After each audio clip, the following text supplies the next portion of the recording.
Reflection आ रहा है, थोड़ा बंद बाहर से सनलाइट आए ऐसे हो सकता है, स्क्रीन थोड़ा ऐसे हो सकता है। अभी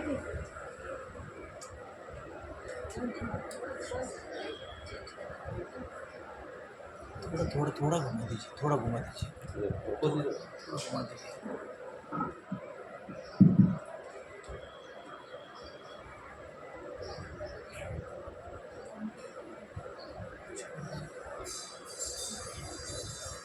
ओम शांति। ओम शांति। गुड मॉर्निंग माता जी। Om Shanti, good morning. अभी कहाँ से शुरू करें, हमको एक्चुअली समझ नहीं आ रहा है, बट हम एक मेंशन से शुरू करना चाहेंगे, क्योंकि अभी रिसेंटली जो प्रभा दीदी है या से मतलब यहाँ पे सेंटर इंचार्ज है, तो वो मधुबन गए थे, राइट? सभी को मतलब पता होगा जो क्लास में रेगुलर आते हैं।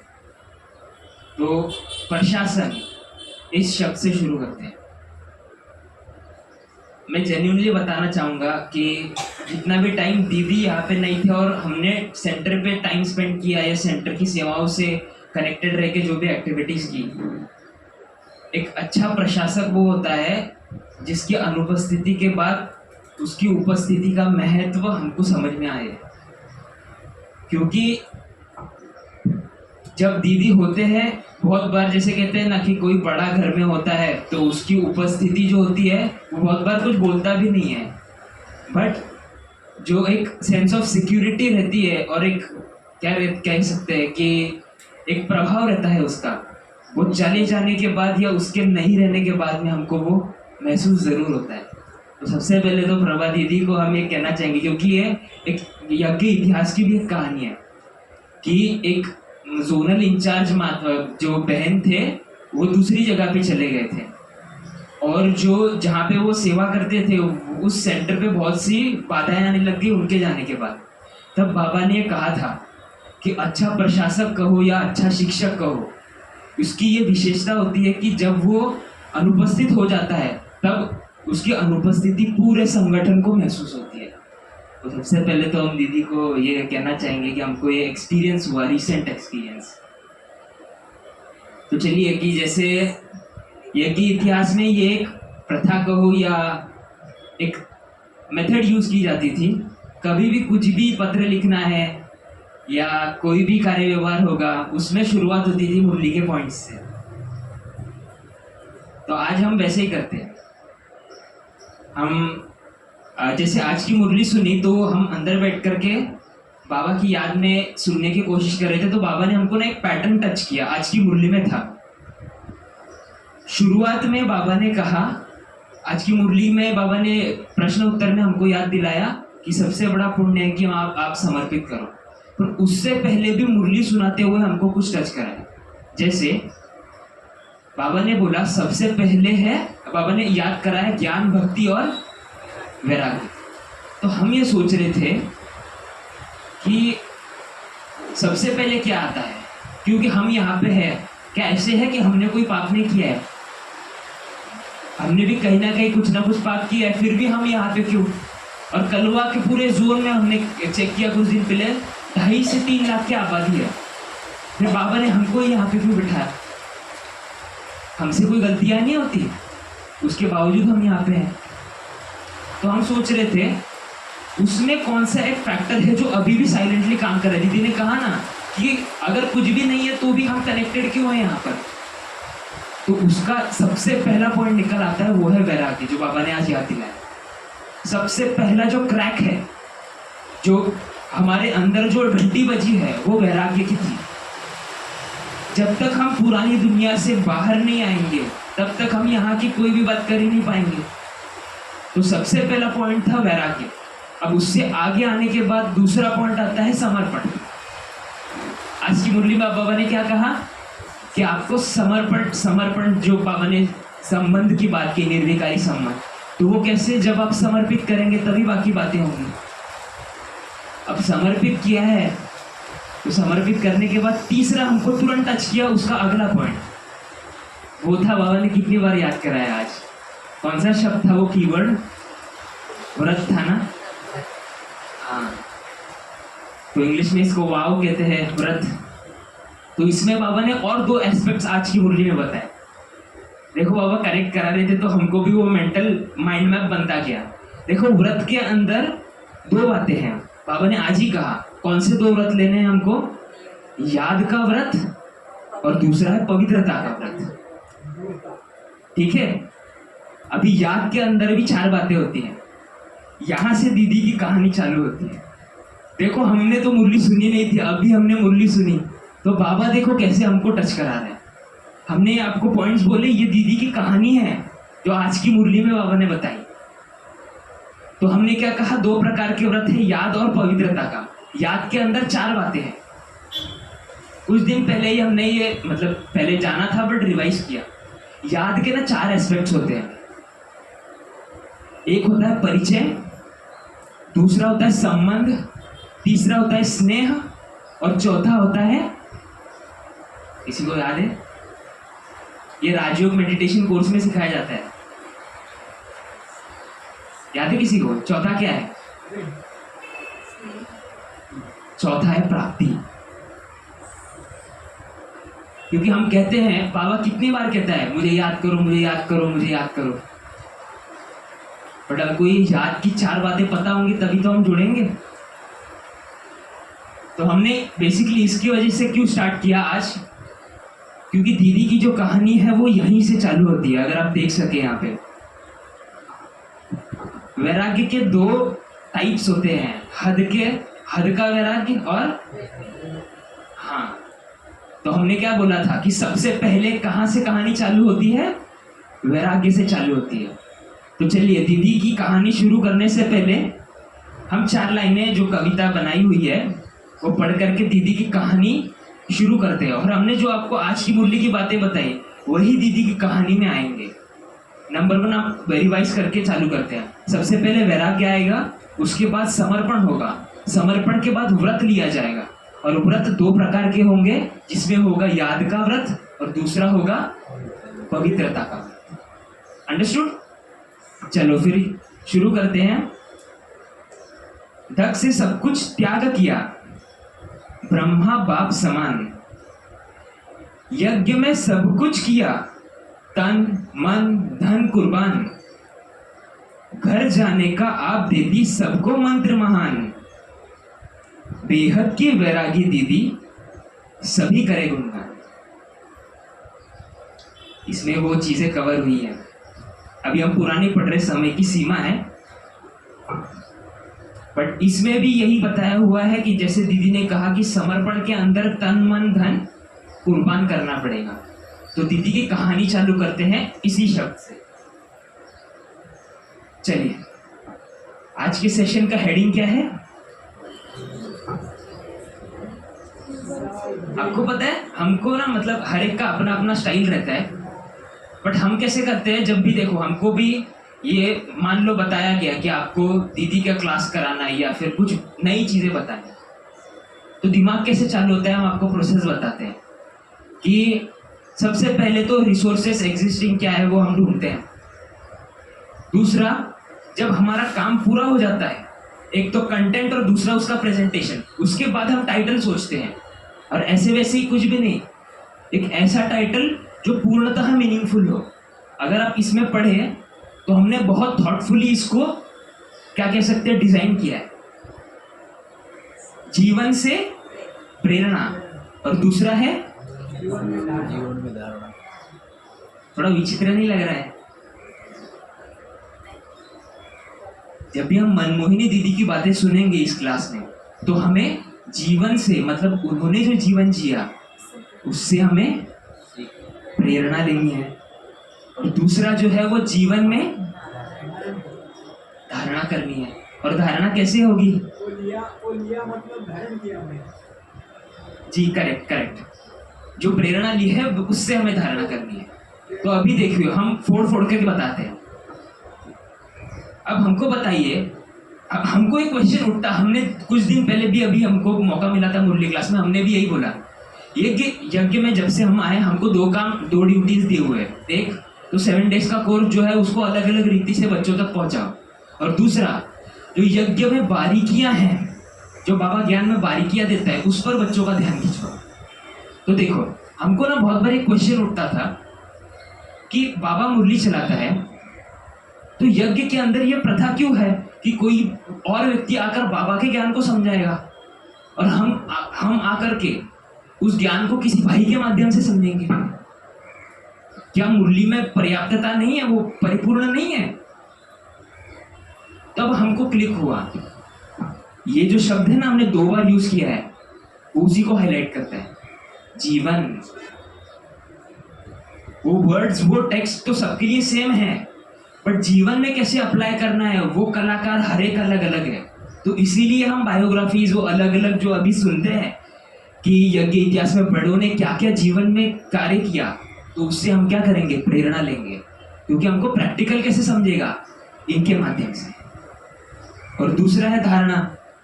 तो हम जब कहते हैं कि याद की यात्रा, तो उसके अंदर बाबा भी कहते हैं कि अगर याद करेंगे तो याद से ही धारणा होगी। तो ये था हमारा पूरा टाइटल का एक्सप्लेनेशन। आगे बढ़ते हैं, शुरू करते हैं। तो जैसे एक किसी भी कहानी को सुनाने से पहले उसका थोड़ा बैकग्राउंड बताया जाता है।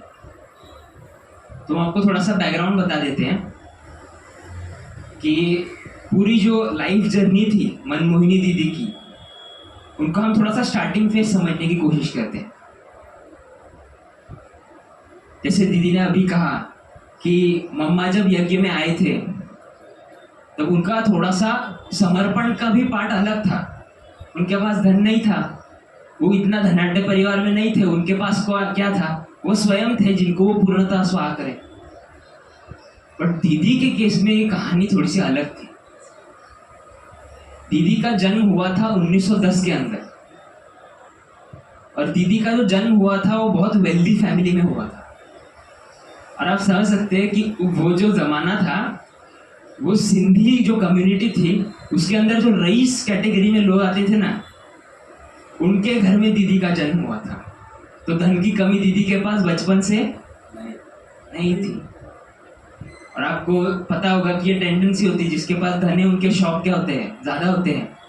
अब ज़्यादा पैसा पड़ा है तो रख रख के क्या करें, वो क्या करते हैं, अलग अलग शौक पूरे करते हैं, उसी में लग जाते हैं। बट दीदी जो थे वो थोड़े से अलग थे। हमने बताया 1910 में उनका जन्म हुआ। उसके बाद में सिंधी कम्युनिटी में ये एक क्या कह सकते हैं, प्रथा कहो, लोग फॉलो करते हैं कि वो बहुत अर्ली एज में ही उनकी मैरिज कर देते हैं। तो दीदी की जो शादी हुई थी वो भी एट द एज ऑफ 10 साल की उम्र में ही शादी करा दी थी। तो ये जो 2 चीजें थी वो दीदी का बैकग्राउंड जो है वो स्पष्ट करती है कि दीदी का बचपन कैसा था। अब आगे बढ़ते हैं, यज्ञ में दीदी की कैसी शुरुआत थी। तो दीदी का जो सबसे पहले यज्ञ में पदार्पण हुआ था वो था 1936 में, जब सबसे पहले दीदी ने बाबा को देखा था, ईश्वरीय यज्ञ में एंटर किया था। तो जैसे आपने सुना होगा कि अलग अलग जो आत्माएं आई थी अपने अपने टाइम पर, उनको कुछ ना कुछ साक्षात्कार हुए थे या फिर कुछ ना कुछ अलग अनुभव हुआ था। तो दीदी की अगर हम बात करें, दीदी ने जैसे ये एंटर किया था तब दीदी को भी साक्षात्कार हुआ था। पर ब्रह्मा बाबा जो बैठे थे उनको ब्रह्मा बाबा के मस्तक में क्या कह सकते हैं, एक ज्योति का, या कहे जो हम जैसे आत्मा कहते हैं भ्रकुटी तख्त पर विराजमान, तो दीदी को वैसे मस्तक पर चमकती हुई ज्योति का साक्षात्कार हुआ था। और दूसरा जो एस्पेक्ट था दीदी के समर्पण से पहले, वो था उनका ही नाम। एक्चुअली ऐसे कहा जाता है, हमने भी सुना है कि आपको जो मिलने वाला नाम है ना, जैसे दीदी ने अभी मुरली क्लास में बताया ना, और राशि का कि राम रावण की एक राशि, ऐसे एस्ट्रोलॉजी और वो सब चीज़ों में रहता है। उसमें भी बताया जाता है कि आपका जो नाम आपको जन्मने के बाद मिलता है उसमें भी कुछ ना कुछ सीक्रेट होता है, ऐसे कुछ भी नाम नहीं मिलता आपको। तो दीदी का जो दूसरा पॉइंट था वो था उनका नाम।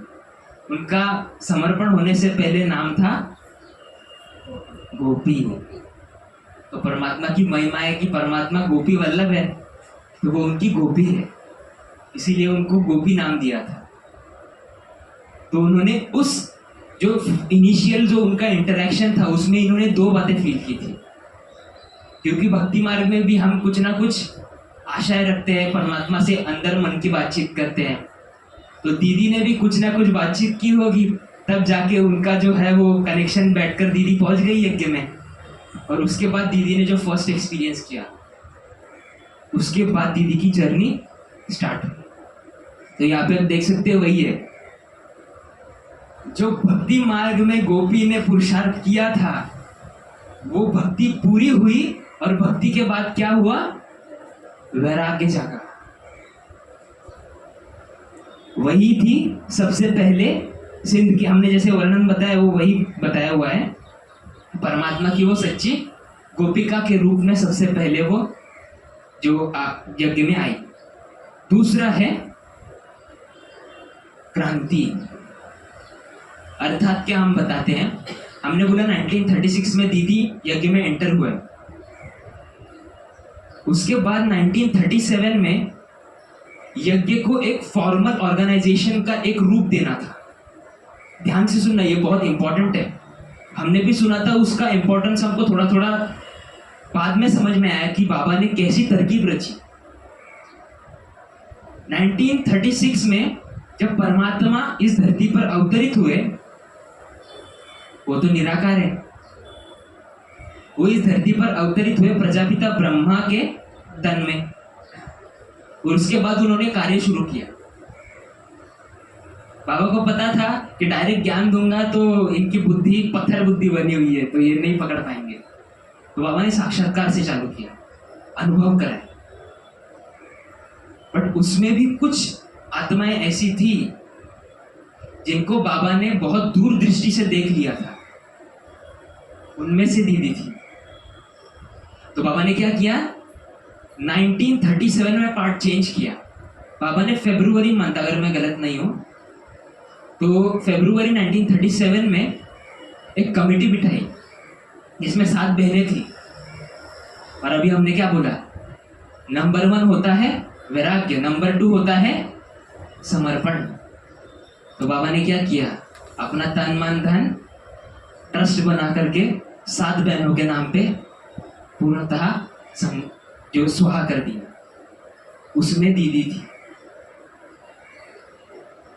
आप समझ सकते हैं, हम ये एक मेंशन करना चाहेंगे कि यज्ञ में बहुत सी आत्माएं आई और बहुत सी आत्माएं गई भी,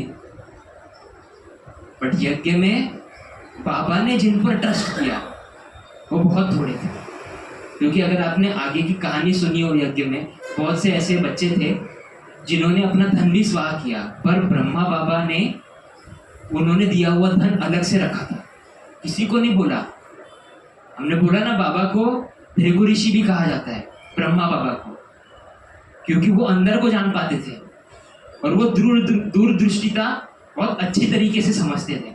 तो कुछ ऐसे यज्ञ में आई हुई आत्माओं का धन उन्होंने अलग रखा, और बाबा ने जब भविष्य में उन्होंने बोला, बराबर वैसे ही बोला, हमको हमारा दे दो हिस्सा, हम निकल रहे हैं, नहीं हो गए, जैसे बैगरी पार्ट में ज़्यादा हुआ था।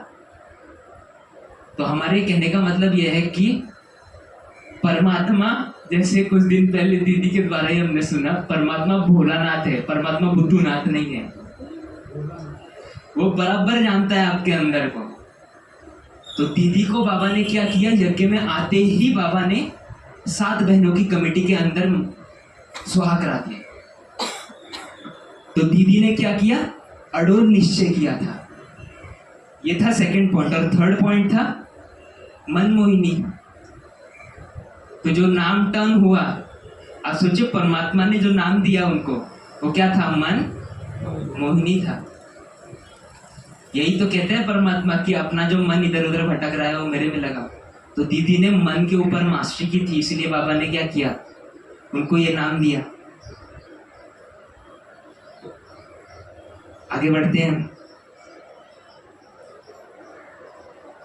तो अभी जैसे ये जीवन प्रसंग है, हम एक रेफरेंस देना चाहेंगे आपको, क्योंकि देखो हमारे पास टाइम लिमिटेड है। अभी हम आपको अलग अलग, क्योंकि देखो हमने बोला ना कि रिसर्च करने बैठते हैं ना तब बहुत सी चीज़ें आती है, तो हमारी कोशिश ये रहती है हमेशा कि हम आपको वो टच पॉइंट्स देकर जाएं जिसको आप आगे भी यूज़ कर पाओ।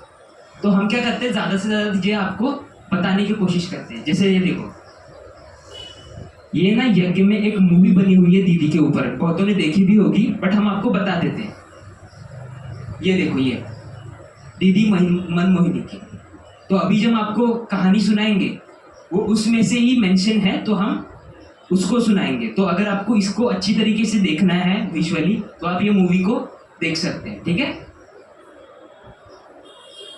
अभी देखिए, उसमें एक प्रसंग है जीवन का, अभी इसको विजुअली लाया है हमने।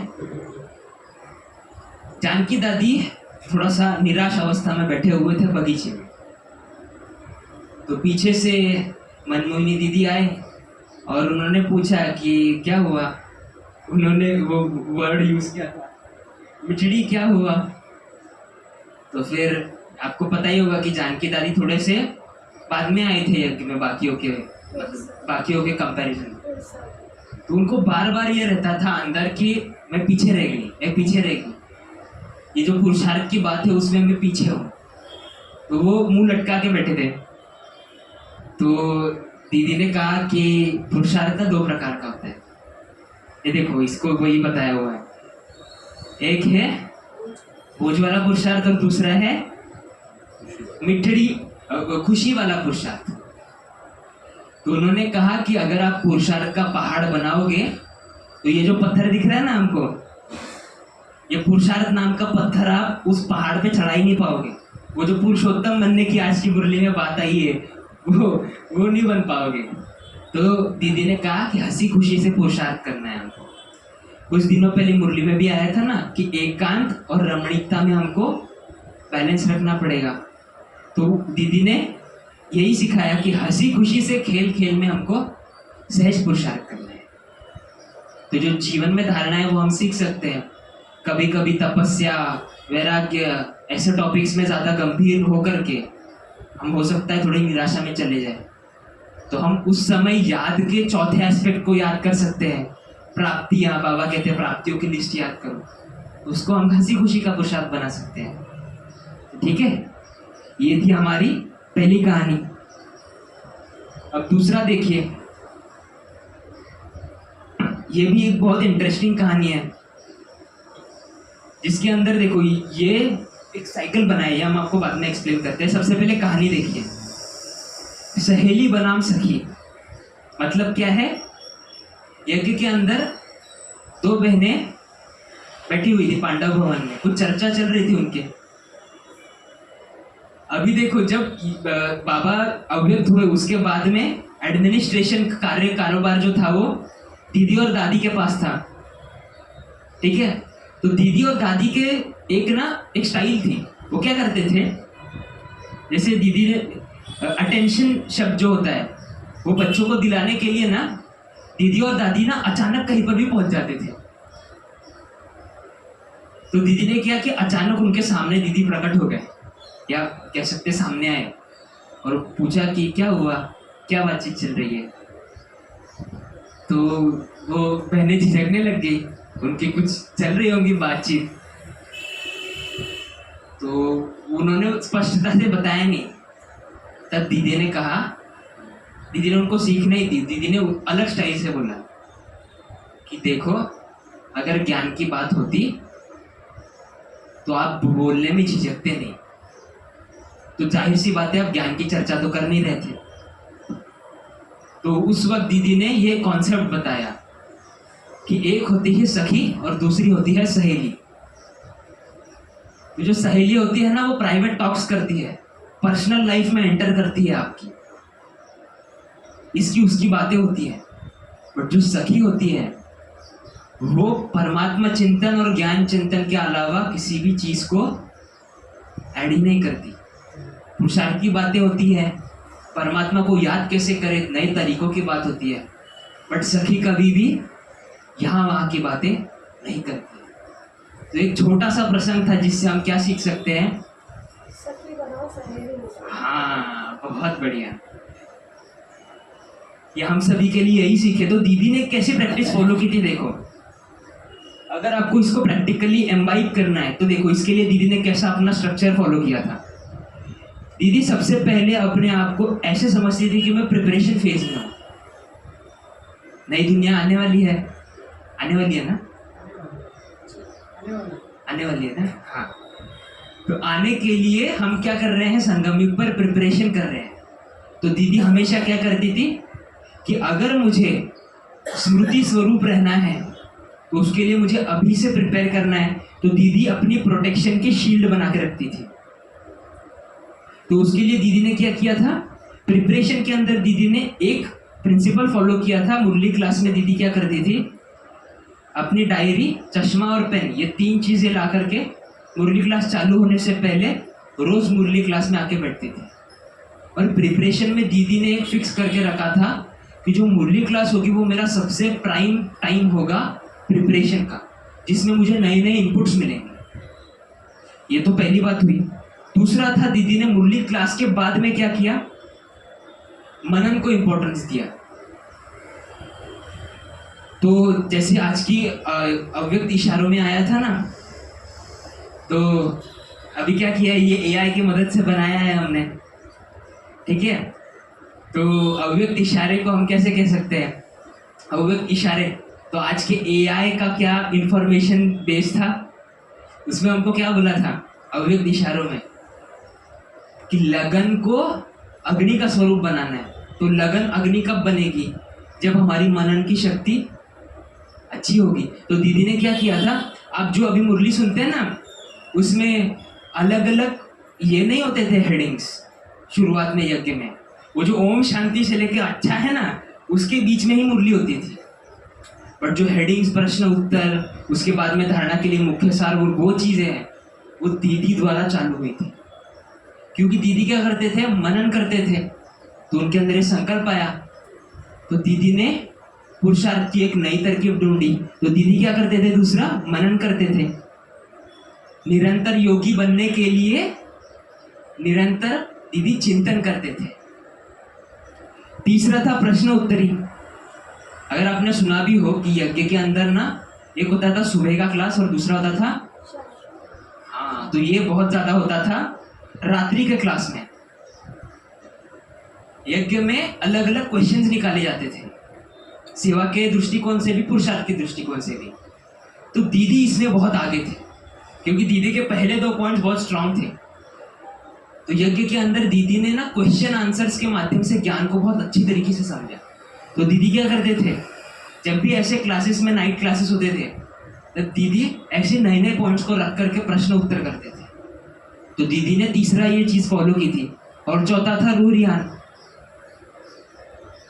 ज्ञान ज्ञानेश्वरी, आज वर्णन आया ना मुरली में।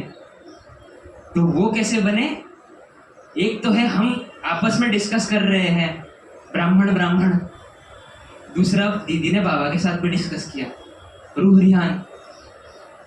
तो उसके अंदर दीदी क्या करते थे,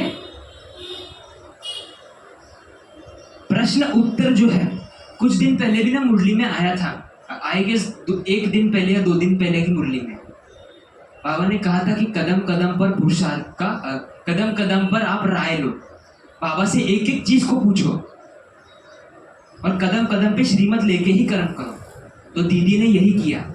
जो भी दीदी ज्ञान चर्चा करती थी, जो भी चीजें चिंतन करती थी, उसको वेरीफाई जरूर करती थी दीदी। तो वो कब करती थी, दीदी बाबा के साथ में बैठती थी और फिर उसको कंफर्म करके ही आगे यूज करती थी। तो दीदी ने ये फ्रेमवर्क फॉलो किया था, ठीक है। आगे बढ़ते हैं। ये है यज्ञ में संग के रंग की बात। हाँ, ये भी एक कहानी है। अभी हम भी आपको एक कहानी के रूप में बताते। देखो, हमने भी ट्राई किया विजुअली, तो कहानी सुनो पहले। यज्ञ में 2 कुमार थे। आपने सुना होगा यज्ञ की शुरुआत में कुमार बहुत रेयर थे। तो उसके अंदर जगदीश भाई का नाम आता है और रमेश भाई का नाम, या रमेश भाई अथर कुमार थे, बट फिर भी हम बताते। हाँ, तो दीदी का ना एक इंटरेक्शन हुआ था यज्ञ में।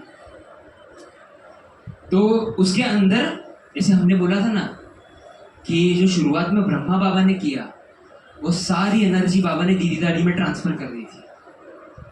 तो दीदी ने भी ये परख लिया था कि यज्ञ में कुछ कुमार ऐसे हैं जो पूर्णतः समर्पित हो तो सेवाएं बढ़ेंगी। तब ये बातचीत चल रही थी कि दीदी ने एक ऑफर दी रमेश भाई को, और जो राजू भाई है आपने सुना होगा मधुबन के मुरली डिपार्टमेंट में है, तो उनके साथ मुलाकात हो रही थी। दीदी ने ऑफर किया सामने से, क्या आप पूर्णतः समर्पित होना चाहेंगे? तब उन दोनों ने हाँ कहा उत्साह के साथ। दीदी ने कहा यहाँ पे माया बहुत आती है,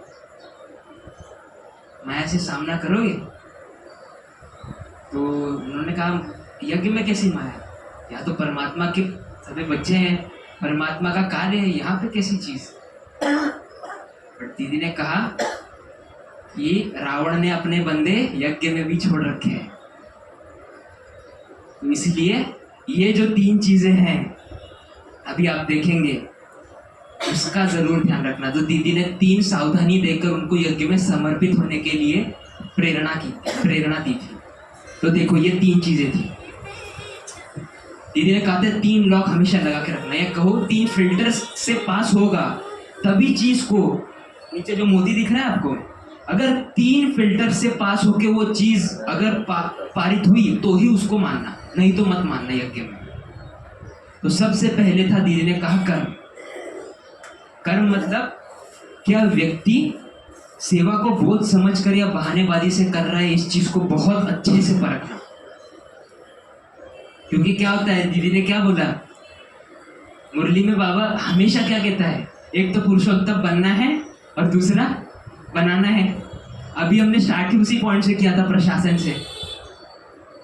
क्योंकि क्या है, दीदी बोलते हैं कि अपने ऊपर ध्यान दो। अभी आज मुरली क्लास में बोला अपने ऊपर ध्यान देना, फिर भी कहें तो ठीक है, हम अपने ऊपर वर्क करेंगे, खुद को समझेंगे, आगे बढ़ाएंगे।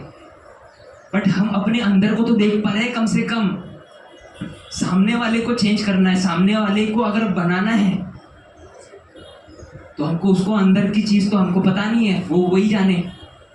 तो वो जो था वो चैलेंज था। तो दीदी ने क्या बोला कि आपको सेवा के अंदर बहानेबाजी को बहुत अच्छी से समझना है।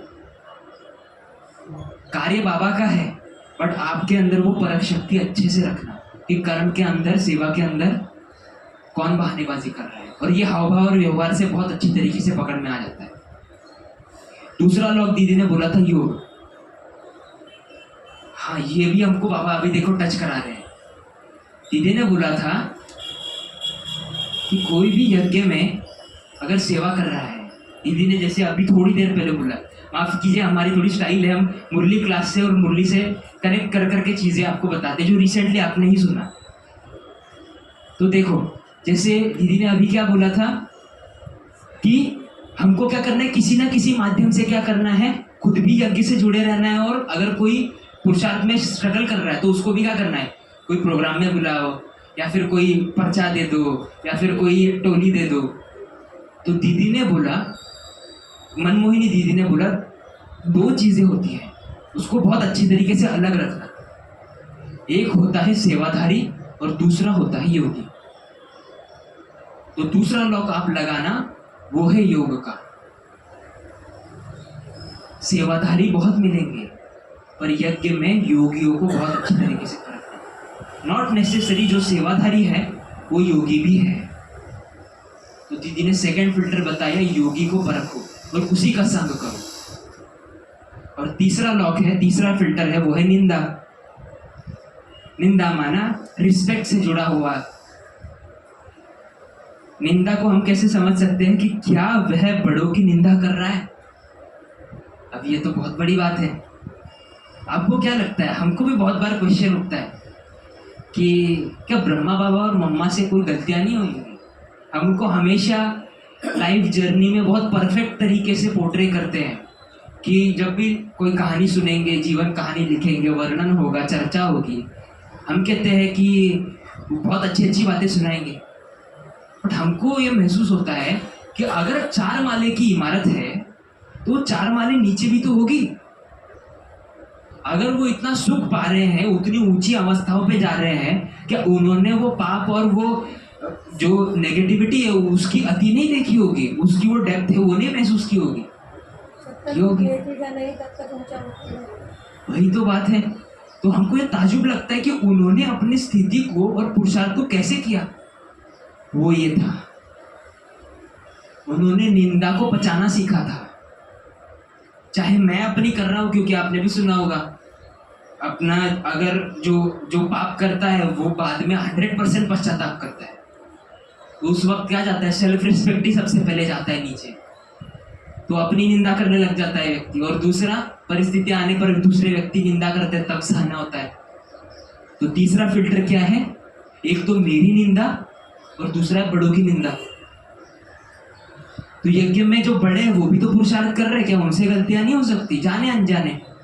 तो दीदी ने कहा था अगर आपको कहीं पर भी, क्योंकि 24 घंटा अभी जो समर्पित है वो रहते हैं, उनको नजर में आता है, अगर आपको दिख जाए तो आप क्या करेंगे?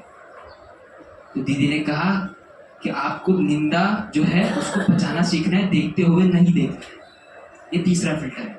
तो ये 3 चीजें जहां पे होंगी, कर्म, योग और निंदा को, रिस्पेक्ट को मैनेज करने का जो लॉक है, उसके बाद ही चीजों को आप एक्सेप्ट करना।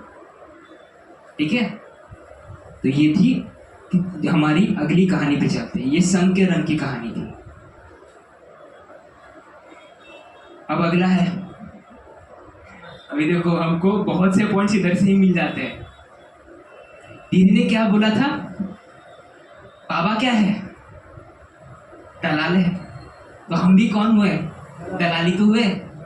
अभी देखो यही था इसी में, एक है शिव बाबा, दूसरी है ऑडियंस कहो, आत्मा कहो, जिज्ञासु कहो। अब उनके बीच में हमको क्या करना है, एक मीडिएटर तो बनना है। जगदीश भाई यही कहते थे, what is my role, I am a godly messenger. मेरा काम ज्ञान देना नहीं है यहाँ पे बैठ करके, मैं संदेश दे रहा हूँ। पुरुषार्थ तो हम भी कर रहे हैं, आप भी कर रहे हैं, बट हमको क्या करना है, मैसेज देना है। तो उसके अंदर क्या है, जो दीदियाँ होती है हमारे इंस्ट्रूमेंट्स होते हैं। बाबा के इंस्ट्रूमेंट मतलब मीडिएटर्स है, तो हमको भी वही करना है। तो यहाँ पर देखिए क्या लिखा हुआ है, एक भाई की जिद थी कि मुझे दीदी की क्लास में बहुत, हाँ ये एक कहानी है, चलो हम ज़्यादा उसमें पढ़ते नहीं है। एक कहानी ये थी कि जैसे अभी यहाँ पे क्लास करा रहे हैं, दीदी ने कुमारों का क्लास कराया और कुमारों को बहुत पसंद आ गया था। तो उन्होंने बोला कि हाँ, कि हमको रिकॉर्डिंग दो, हमको बार बार सुनना है। तो दीदी ने बोला कि आप जो है उनको दीदी में इंटरेस्ट है या बाबा में इंटरेस्ट है, तो क्लासेस सुनो, ज्ञान को समझो, बट एट द एंड आपको क्या करना है, इससे नहीं जुड़ना है, शिव बाबा से जुड़ना है।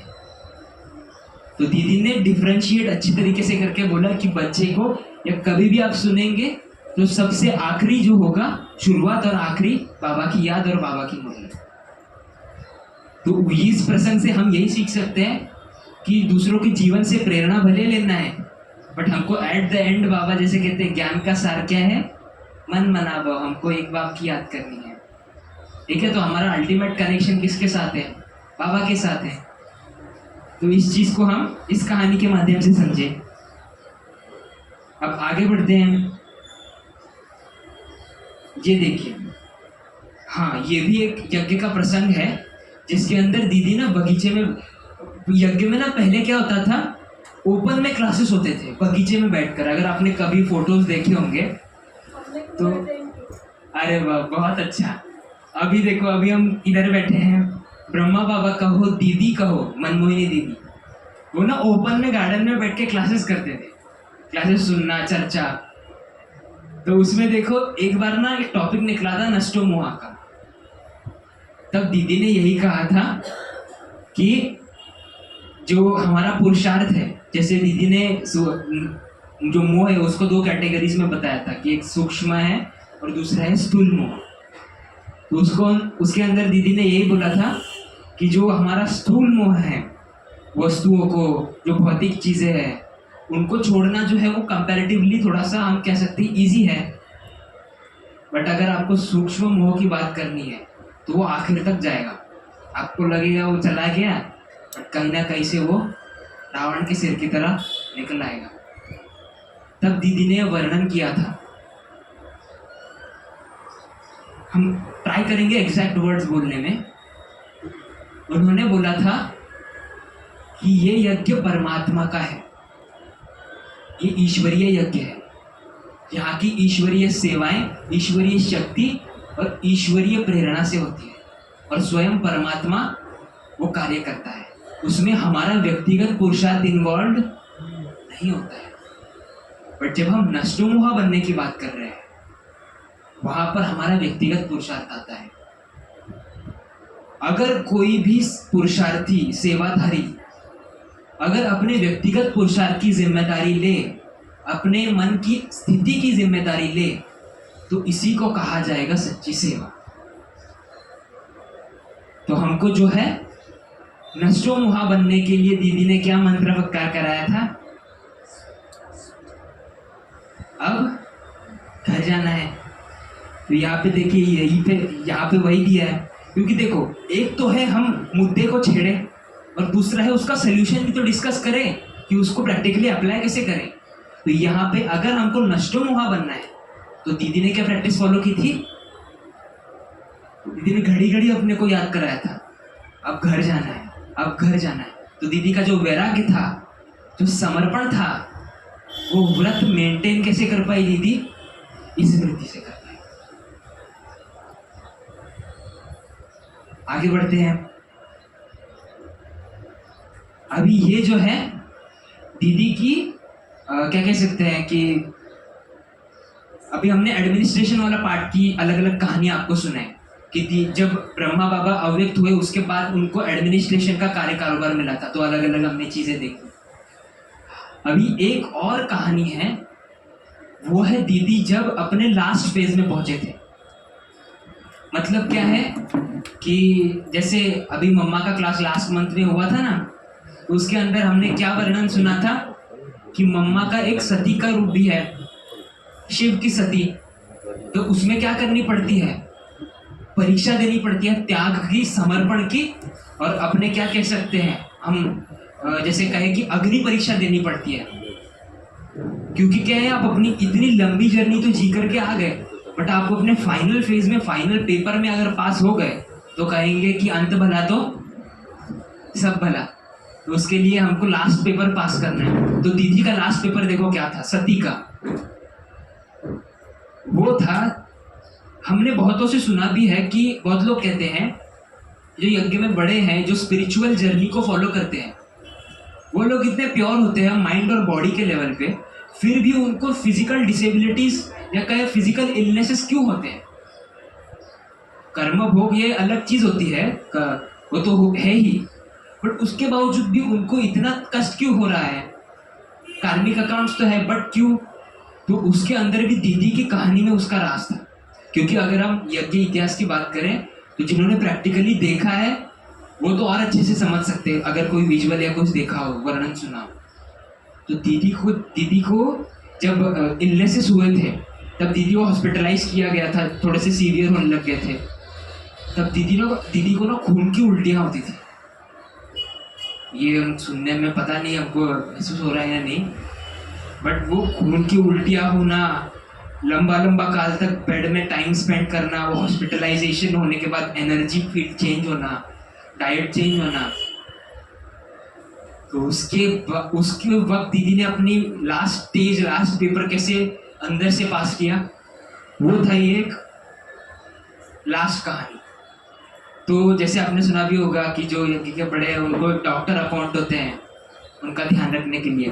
तो जो डॉक्टर भाई है उनका एक अनुभव है, उन्होंने कहा कि आप तो मेरे शरीर, मतलब उन्होंने पूछा कि जैसे आपको पता ही होगा, बहुत लोग डॉक्टर्स पूछते भी है कि आपकी स्थिति इतनी बेहतर क्यों है, हम इतने पेशेंट्स देखते हैं, बट आपके अंदर ऐसा क्या है अलग कि आप इतनी तकलीफ के बाद में भी इतने स्टेबल हो। तब उन्होंने पूछा कि आप इतने स्टेबल और इतने काम कैसे हो, इतना सब कुछ होने के बाद भी। तब दीदी ने उन डॉक्टर भाई को ये जवाब दिया था उन्होंने कहा था कि आप तो मेरे शरीर का इलाज कर रहे हैं, मैं आत्मा तो सदा शिव बाबा की याद के झूले में मौज में हूं। तो इससे हम क्या समझ सकते हैं कि जैसे मम्मा ने भी अपनी कहानी के अंदर शुरुआती फेज में ही बहुत अच्छे से डिफरेंशिएट किया था कि ये हूं मैं, बाकी सब चीज़ें अलग, ये है मेरा, बाकी सब चीज़ें अलग। तो दीदी ने भी, हम ये समझ सकते हैं दीदी के शब्दों से कि दीदी ने भी अपनी अंतिम क्षणों में इस चीज़ को, उस मंत्र अब घर जाना है से अच्छी तरीके से कंडीशन कर लिया था कि मेरा सार यही है, मैं आत्मा हूँ, मैं शिव बाबा की हूँ और ये पार्ट पूरा होकर मैं घर लौट रही हूँ। तो जब ये स्मृति उन्होंने स्वरूप में लाई तो उनको वो जो भी चीज़ें थी वो सहजता से फेस करने को पावर मिली। तो दीदी का ये जो था, क्योंकि हम मौज कहते हैं ना, बहुत लोग मूंझ जाते हैं, बट दीदी ने वो मौज कैसे अनुभव की, दीदी ने वो लाइटनेस कैसे फील की, क्योंकि दीदी ने बाबा के सार रूप को समझ लिया था ज्ञान के। आत्मा समझना है, डिटैच हो जाना है, बाबा से कनेक्ट होकर के घर वापस जाना है। तो यही हमारे ज्ञान का सार है। तो ये जो हम दीदी से सीख सकते हैं, क्योंकि दीदी की अव्यक्त होने की डेट क्या थी, 28 जुलाई 1983। तो उस वक्त हो सकता है इतने इक्विपमेंट्स ना भी हो, बट दीदी ने उस पेपर को स्थिति से पास किया। तो हम दीदी से क्या सीख सकते हैं कि दीदी ने ड्रामा के ज्ञान के साथ साथ ज्ञान की समझ जो है, मतलब खुद के ज्ञान की, वो भी बहुत अच्छी तरीके से रखी थी। इसीलिए दीदी ने स्व की स्थिति जो है वो अच्छी तरीके से मेंटेन की। ठीक है, आगे बढ़ते हैं। अभी देखिए, इसके अंदर है नंबर 1, आत्मा को अनुभव भी नंबर 1 ही होंगे। अभी ये एक बैच है, आप देख सकते होंगे। अभी हमने बोला था कि एक है बाहरी, जो मंदिरों में जाके परमात्मा से बातचीत होती है, परमात्मा से जो भी आत्माएं शेयर करती है, वो होता है स्थूल चीज, फिजिकल चीज, लोग नारियल चढ़ाने की बात, ये वो बहुत। और दूसरे है सूक्ष्म, subtle reality, physical reality, subtle reality. तो यहाँ पे क्या लिखा हुआ है, अगर नंबरवार से नंबर 1 में अनुभव हो रहे हैं तो जरूर कुछ ना कुछ उस आत्मा ने कुछ ना कुछ अलग किया है। तो वो थी दीदी की सटल रियलिटी। अभी हम ज्यादा एक्सप्लेन नहीं करते हैं, इसके अंदर एक राज छुपा हुआ है। वो है दीदी के अव्यक्त होने का पार्ट। हमने बोला था 3 चीजों से समझते हैं। एक है दीदी का हॉस्पिटलाइज होना, फाइनल फेज, फाइनल मोमेंट्स। दूसरा है दीदी का अव्यक्त होना जब शरीर छूटा। और तीसरा है, ये यज्ञ इतिहास में बहुत, हम कह सकते हैं वन ऑफ द रेयरेस्ट चीज हुई थी, वो है किसी यज्ञ में जो यज्ञवत्स है उसके नाम पे यज्ञ में मुरली चलाई गई थी स्पेसिफिकली। वो दीदी के अव्यक्त संदेश और अव्यक्त मुरली जो दीदी जाने के बाद चलाई गई, इन 3 चीजों में बहुत से राज समा हुए थे। तो अभी हम फिजिकल चीज तो सभी ने देखी कि दीदी को हमने बोला ये अलग अलग चीजें हुई, दीदी पास हुए, बट सटल रियलिटी हम बताते हैं। ये है, हमने बोला ना कि हम, देखो माफ कीजिए समय की सीमा है तो हम ज्यादा डीप में नहीं जा सकते, बट हम आपको रेफरेंस देके छोड़ेंगे। अगर आपको इंटरेस्ट है और आपकी जर्नी से अगर ये जुड़ रहा हो तो बाबा आपको भले आगे बढ़ाए। ये है अव्यक्त मुरली, दीदी कब गई, 28 जुलाई 1983, बराबर। हमने बोला यज्ञ इतिहास में स्पेसिफिकली दीदी के नाम पे अव्यक्त मुरली चलाई गई। तो उस वक्त अगर हम एक अनोखी बात बताएं, अगर आप थोड़ा सा एनालिसिस भी करें उस साल की मुरलियों का, तो इस मुरली से पहले जो मुरली चली थी वो 1983 में जून महीने में चली थी। और सीधा जून महीने के बाद में, जुलाई महीना 1 मास के बाद में, बराबर दीदी जाने के बाद चली ये मुरली। और आप ये भी समझे कि यह मुरली चलने के बाद सीधा नवंबर में अगली मुरली चली थी। तो बाबा ने बहुत अच्छा टाइम दिया था दीदी के जाने के बाद यज्ञ को ट्रांसफॉर्म करने में, अगले पार्ट में पहुंचाने में। फेजेस चेंज हुए इन आत्माओं के जाने के बाद यज्ञ में। तो अभी इस मुरली में बहुत से राज छुपे हुए हैं। इसमें हमने 3 चीजों को उठा करके आपके सामने प्रेजेंट करने की कोशिश की है। बाबा ने सबसे, हम दिखा भी देते चाहिए, देखो हम शेयर भी कर देंगे वो मुरली, दीदी को हम दे देंगे, ग्रुप में दे देंगे दीदी। ये देखो, ये है वो मुरली। जहां सच्चा स्नेह है वहां दुख की लहर नहीं, ये उसका टाइटल है। आप पढ़ना चाहे तो बाद में पढ़ सकते। हाँ, तो देखिए उसमें बाबा ने 3 चीजें मेंशन की थी। वो है सबसे पहले समर्थ स्थिति। उसके अंदर क्या बोला है कि जहां समर्थ है वहां व्यर्थ सदा के लिए समाप्त है। क्योंकि अगर हम अपने अनुभव से भी बताएं कि हमने क्या बोला था, हम वापस लेकर के आएंगे आपको ताकि आपको ये पक्का हो जाए। सबसे पहले क्या था? वैराग्य था। उसके बाद क्या था? समर्पण था। उसके बाद था व्रत, याद और पवित्रता का। तो पवित्रता के अंदर ना व्यर्थ जो है वो सबसे अंतिम पेपर कह सकते हैं। जब भी शरीर भी छूटता है तब विकार का रूप पता नहीं, बट व्यर्थ जो है वो आने के पूरे चांसेस होते हैं। तो समर्थ स्थिति को हम ऐसे समझ सकते हैं कि जहां पर हम व्यर्थ के बीज को, मतलब क्या है, अभी कुछ दिन पहले की अव्यक्त मुरली में भी था कि मेरे और तेरे के अंदर जो डिफरेंस है उसी में व्यर्थ एंटर करेगा। तो अगर हमारा समर्पण अच्छा है तो जो बाबा को तेरा किया हुआ है उस पर अगर हम पकड़ मजबूत रखेंगे तो वो हमारी समर्थ स्थिति को बनाएगी और वही हमको फाइनल पेपर में पास करेगी। ये पहला वर्णन था। दूसरा था स्नेह के मोती।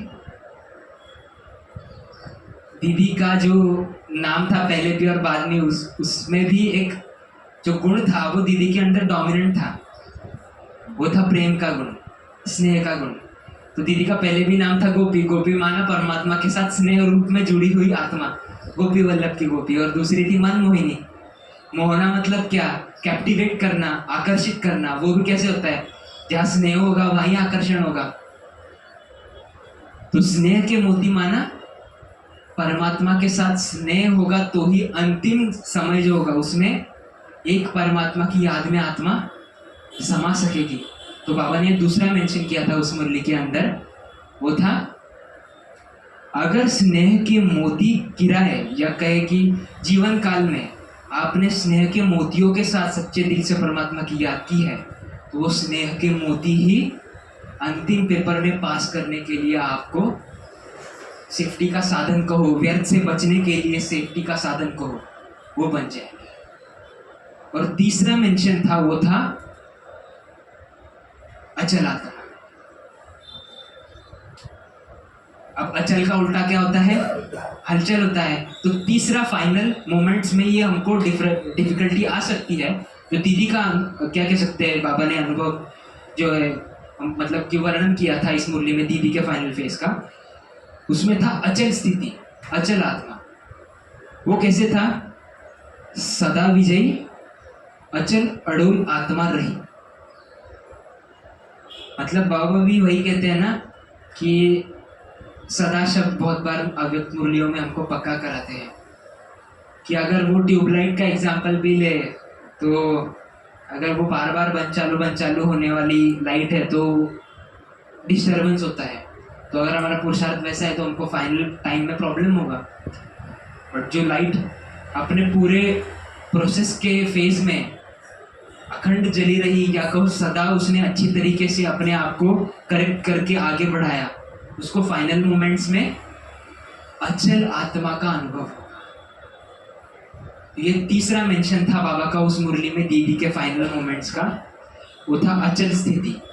वो कैसे थी? हमने बोला, उदाहरण दिया लाइट का अगर जीवन काल में हमने अपने प्रोसेस के टाइम में अपने आप को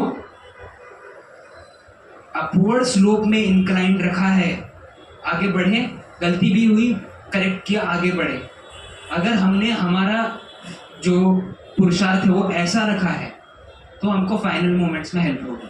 तो ये 3 शब्द हम कह सकते हैं। पहला था समर्थ, दूसरा था स्नेह और तीसरा था अचल। ये 3 राज के शब्द बाबा ने उस मुरली में कहते हैं। बाकी तो आप विस्तार कर सकते हैं, जो एनालिसिस है वो अच्छी तरीके से पढ़ सकते हैं। अभी देखिए, समय की सीमाएं, हम ज़्यादा डिटेल में नहीं जाएंगे, बट जितना भी हमने सेशन लिया हम ये फाइल शेयर कर देंगे। उसके अंदर हमने आपको एक समरी देने की कोशिश की है। यहाँ पे हमने क्या बोला कि ये कहानियाँ सुनाना, क्योंकि दीदी भी जब भी देखो, मीरा दीदी का हो या प्रभा दीदी का हो, जब भी हमने उनसे बातचीत की है, इंटरेक्ट किया है, हमने उनसे एक ही बात सीखी है यज्ञ में आने के बाद कि आप ना बहुत सी चीज़ें बताओ, अच्छी बात है, इनडायरेक्टली, आप ये चर्चाओं में नहीं, बट आपका जो फोकस होना चाहिए वो एट द एंड होना चाहिए कि हम याद को कैसे अच्छा करें, याद की यात्रा को कैसे पक्का करें, नए टूल्स कैसे प्राप्त करें। तो हमने क्या किया, दीदी का जीवन लिया, जीवन प्रेरणाएं, दूसरा लिया धारणाएं कौन सी है, दिव्य गुण और उनकी धारणाएं, और तीसरा जो अभी हमने सेशन में क्या सुने, अलग अलग प्रसंग सुने, और हमने आपको रेफरेंस भी दिया मुरली का और मूवी का, तो हम उसको आगे यूज कर सकते हैं। उसको हमने एक टेबल का फॉर्मेट दे दिया। रिवाइज करना हो तो देखो, एक है दीदी का गुण, तो हम चिंतन करने के लिए उठा सकते हैं, जैसे निराकारी स्थिति, नष्टो मोहा, तुरंत उसका कनेक्टेड पॉइंट है चिंतन करने के लिए, वो है जीवन प्रसंग जो हमने सुने।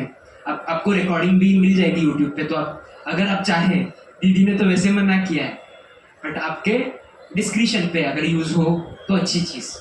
और उसमें जो चैलेंजेस है वो पेपर्स क्या होते हैं वो, और चौथा है धारणा की युक्ति क्या है, प्रैक्टिकल में लाने के लिए क्या है वो है, उसका टेबल बनाया है। तो माफ़ी चाहते हैं, हम इसको एक्सप्लेन नहीं करेंगे, बट हमने आपको ट्राई किया है समराइज्ड वे में एक अच्छा प्रेजेंटेशन देने के लिए। अभी हमने इतनी सारी बातें कही, उसका जो है हम कह सकते हैं, आप देखो इसको बहुत अच्छी विजुअल के तरह हमने कोशिश की आपको बताने के लिए, क्योंकि देखो हमने कुछ क्लासेस पहले से आपको बोला भी था कि मम्मा का पीपीटी दिखाने में दिक्कतें हुई थी, या हमने बोला था टेक्नोलॉजी में थोड़ा सा हम अगर थोड़ा सा डिस्टेंसिंग रखें तो अच्छा है, बट आज देखो बाबा ने हमको वो जो एक युक्ति से करा दिया आपको दिखाने के लिए। तो हमने ट्राई किया विजुअल आपको बताने को। देखो विजुअल्स की हेल्प हम योग में ले सकते हैं। बाय द वे, अगर आपको कोई भी योग में दिक्कत हो रही है तो हम विजुअल्स का हेल्प ले सकते हैं। जैसे ये देखो, मोती जो है वो सूचक है किसी चीज का, जैसे हमने स्नेह का मोती बोला, वैसे हम आत्मा को मोती के रूप में देखेंगे। तो वो जो मोती है उससे क्या निकल रही है, तरंगे निकल रही है। तो जो भी हमने दीदी का संपूर्ण जीवन परिचय सुना, जो भी हमने जो दीदी की जो साक्षीपन, जो ईश्वर के साथ सखा संबंध है, और जो खुशी खुशी से पुरुषार्थ करने की कहानी है, वो जो भी हमने सुना, उसको अगर हम धारण करना चाहे और मुक्त अवस्था अनुभव करना चाहे तो इसके माध्यम से हम कर सकते हैं। जैसे हमने आपको हम रिवाइज कराते हैं, ये कैसे होगा, क्योंकि आत्मा से बेसिकली एनर्जी जो निकलेगी वही तो डिफाइन करेगी ना कि आपकी स्थिति क्या है। आगे आने वाली आत्माएं, दीदी हम लास्ट मेंशन करते हैं, अभी हमको दीदी ने ही बताया था कि अभी जो कोर्स करने के लिए आत्माएं आ रही है ना, वो मेजॉरिटी डिप्रेशन की केसेस है, साइकोलॉजिकली डिस्टर्ब सोल्स एंटर कर रहे हैं। अब मुझे बताओ, आप ज्ञान बताओगे, वो क्या डेप्थ को इंटरेस्टेड रहेंगे समझने को, बट अभी जो कार्य है वो एनर्जी वेव वाइब्रेशन से अच्छी तरीके से चल पाएगा। तो उसके लिए हम आपको इसी नोट पर एंड करना चाहेंगे, इस चीज़ पर हाईलाइट करते हुए कि आत्मा से जो एनर्जी निकलेगी उसमें ये 4 चीज़ें ही काम करेंगी। सबसे पहला हमने याद दिलाया, अगर याद में दिक्कत हो रही है तो सबसे पहले चेक करना है क्या आप हमारे साथ रिपीट करेंगे? आपको याद रहेगा। सबसे पहले हमारे पीछे रिपीट करना। सबसे पहले याद के 4 स्तंभों में से पहला स्तंभ है परिचय। बोलिए परिचय। परिचय। दूसरा याद का स्तंभ है वो है संबंध। बोलो संबंध। तीसरा स्तंभ है स्नेह। स्नेह। और चौथा स्तंभ है प्राप्ति। प्राप्ति। अगर आपको याद में दिक्कत हो रही है तो आप इन 4 स्तंभों पर चेकिंग करना, फिर चेंज कर पाएंगे और आपकी जो जीवन मुक्त अवस्था है वो आप जीते जी संगम युग पर अनुभव करके पुरुषोत्तम बनने की जो आज मुरली में बात आई वो आप जीवन में धारण कर सकते। तो आई होप, मुझे लगता है इधर तक ही था, ये लास्ट स्लाइड है। तो लास्ट की लाइन पढ़ करके आज जो सेशन है उसको कंक्लूड करते हैं। कल्प की है ये अंतिम बेला, कर्मातीत बन जाना है।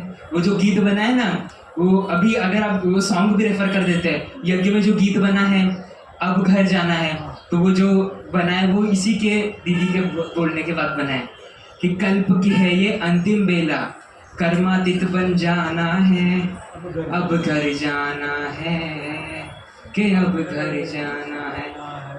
तो दीदी का जो ये स्लोगन कहो, गीत कहो, तो इसी मंत्र और स्लोगन के साथ आज का क्लास समाप्त होता है। तो अभी आप हमारे पीछे रिपीट करेंगे, अब घर जाना है।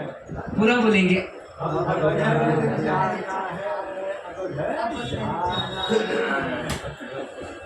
अच्छा लगा?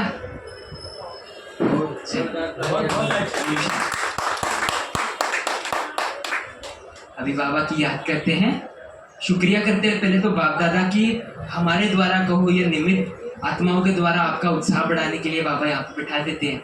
आपकी उपस्थिति के लिए शुक्रिया और बहुत सारी दुआएं। आपने भी